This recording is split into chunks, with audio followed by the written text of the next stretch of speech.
Can you categorically state who's that, to be fair to everyone, who's that first family you're referring to? That is your order, yung anak, si Man saka si Pulong, from Michael Yang. Dahil si Michael Yang, madaldal yan. You mentioned to say first family.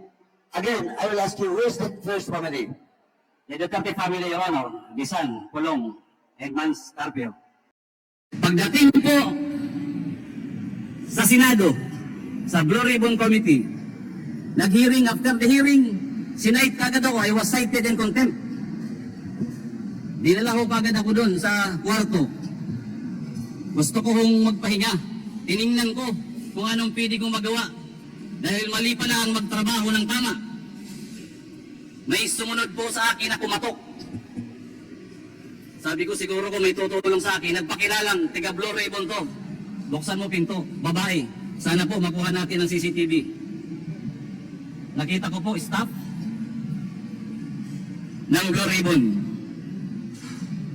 May sumunod po sa kanyang pumasok, diretso sa kwarto ko. Tuloy-tuloy po akong tinuturo, dinuduro. Jimmy, pag binanggit mo ang pangalan na to, pag binanggit mo to, mamamatay ka. Lalo na kung makarating ka sa Pasay City Jail. Di tatagal ang buhay mo. Divorce, Your Honor, sinabay niya pa pati anak ko. Alam namin kung nasaan yung anak mo sa Makati. Madali kidnapin yan. Your Honors, alam niyo po ba kung sino yung mga tao na ayaw niyang ipabanggit?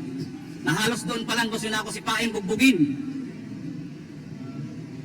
Si Pulong, si Mans, si Michael Yang, at ang sabi niya pa, mga kaibigan niya ni Benny, Antiporda, magkakasama yan, hindi mo ba iisang pamilya yan, palagi yan sa Malacanang. Official pa yan ng National Press Club. Si Michael Yang, doon ko lang din nga po nalaman. Your Honors, halos hindi ko humatansya na ang intelligence report namin ay doon palang validated na. Your Honor,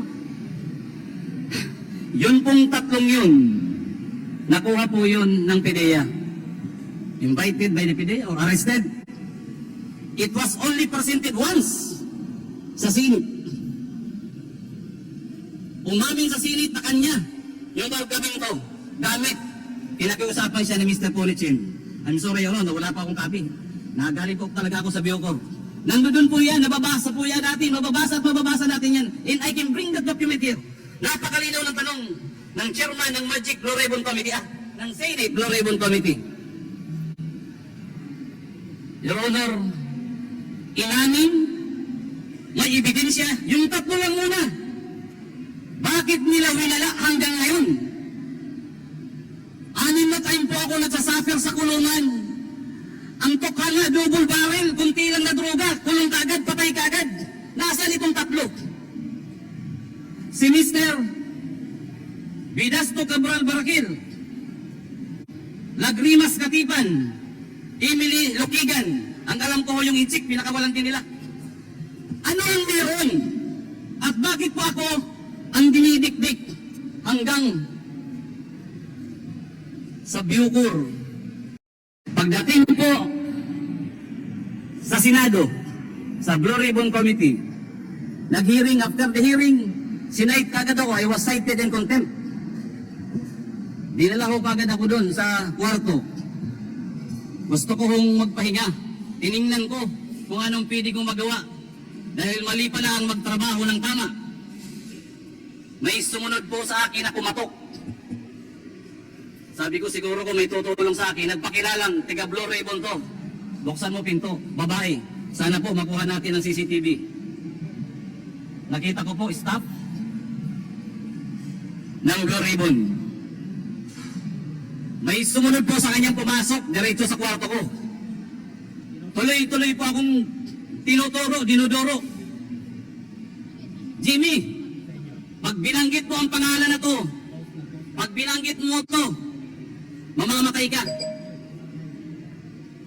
Lalo na kung makarating ka sa Pasay City Jail. Di tatagal ang buhay mo. Divorce, Your Honor, sinabay niya pa pati anak ko. Alam namin kung nasaan yung anak mo sa Makati. madali kidnapin yan. Your Honors, alam niyo po ba kung sino yung mga tao na ayaw niyang ipabanggit? Na halos doon pa lang gusto na ako si Paing bugbugin.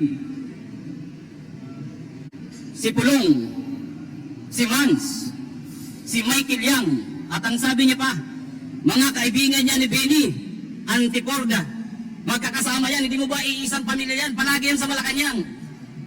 Official pa yan, ng National Press Club. Si Michael Yang, doon ko lang din nga po nalaman. Your Honors, halos hindi ko humatansya na intelligence report namin ay doon palang validated na. Just remind Mr. Chairman that this afternoon, Cassandra Ong was cited in contempt in violation of, I think, Section 11 of Paragraph A of our rules. Now, refusal to obey summons without legal excuse. Now, Mr. Chairman, I just like to move my second motion for Ms. Cassandra Ong to be detained in the House premises for 30 days. So move, Mr. Chairman. Second motion. There is a motion to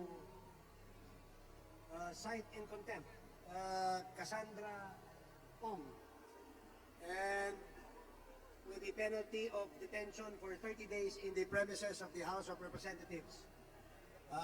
The motion was duly seconded. Any objection? Hearing no objection, the motion is carried.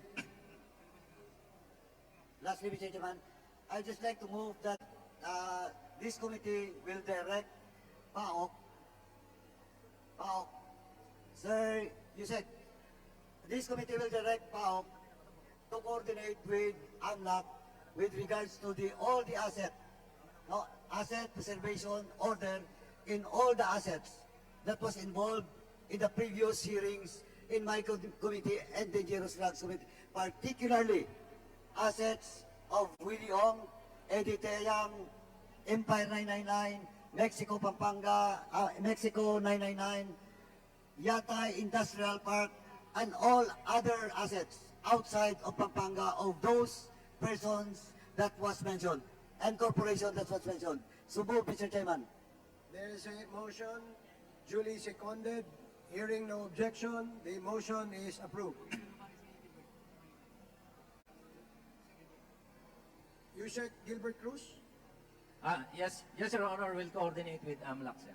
And we will be submitting the report, sir. Thank you.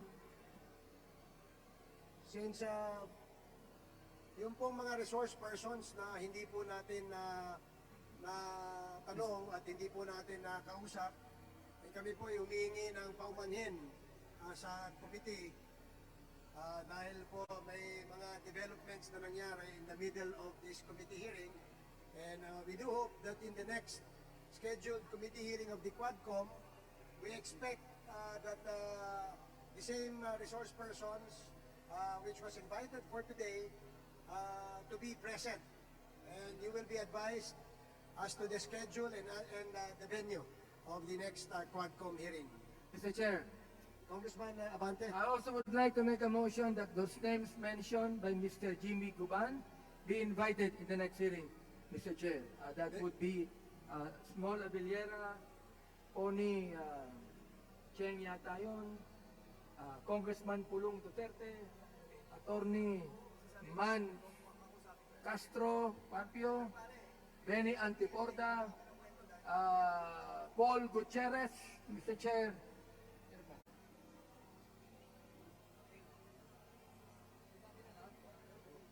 And almost all the names mentioned by Mr. Jimmy Guban, Mr. Chair. So I move, Mr. Chair. Mr. Chair, Yes, Congressman Rog. Mr. Chair, just for clarification and manifestation perhaps that the good Chair Abante would also include the name of Mr. Hernan Abario, which was also mentioned in the affidavit, but I believe was not mentioned in the list now. Thank you, Mr. Chair. Okay, there is a motion to invite the following names stated by Congressman Paduano and Congressman Gutierrez in the next scheduled Quadcom committee hearing. Duly seconded, and hearing no objection, the motion.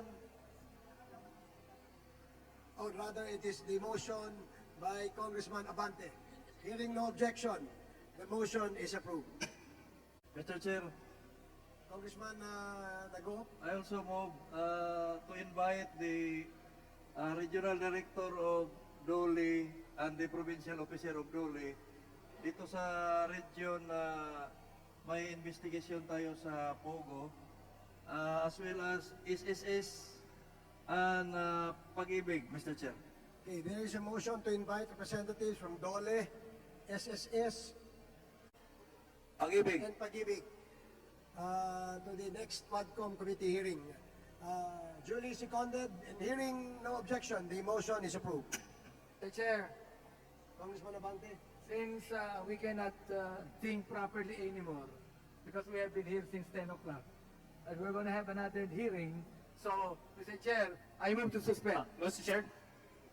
Chair, one last motion, Mr. Chair. Congressman Gutierrez. Apologies, Chair Abante. Mr. Chair, I'd also like to move that Mr. Guban be made to reproduce his testimony in the criminal case number RMNL19 03472CR. I would prefer that it be produced by Mr. Guban and that we don't actually exercise our subpoena with the courts. And aside from that, we'd also like to move for Mr. Guban to produce his testimony from his Senate inquiries. That's all, Mr. Chair. Okay, is that a motion? It is a motion, Mr. Chair. There is a motion made by Congressman Gutierrez. Second mo, sir, Mr. Chair. Duly seconded. Hearing no objection, the motion is approved.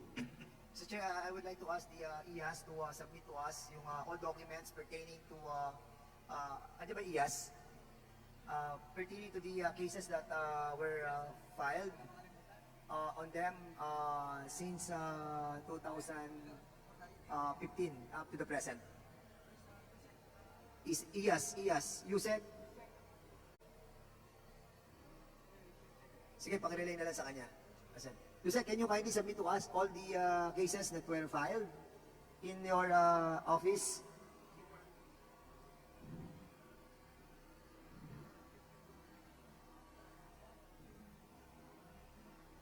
We will submit all of the cases which have been filed as referring to 7,103 cases, Your Honors. Okay. Since ano? Starting July 1, 2016, all the way to June 30, 2022, Mr. Chair, Your Honor. Okay, thank you. Mr. Chair, I insist, move to suspend. There's a motion to suspend the Quadcom committee hearing. Duly seconded. Hearing no objection, this Quadcom committee hearing is hereby suspended.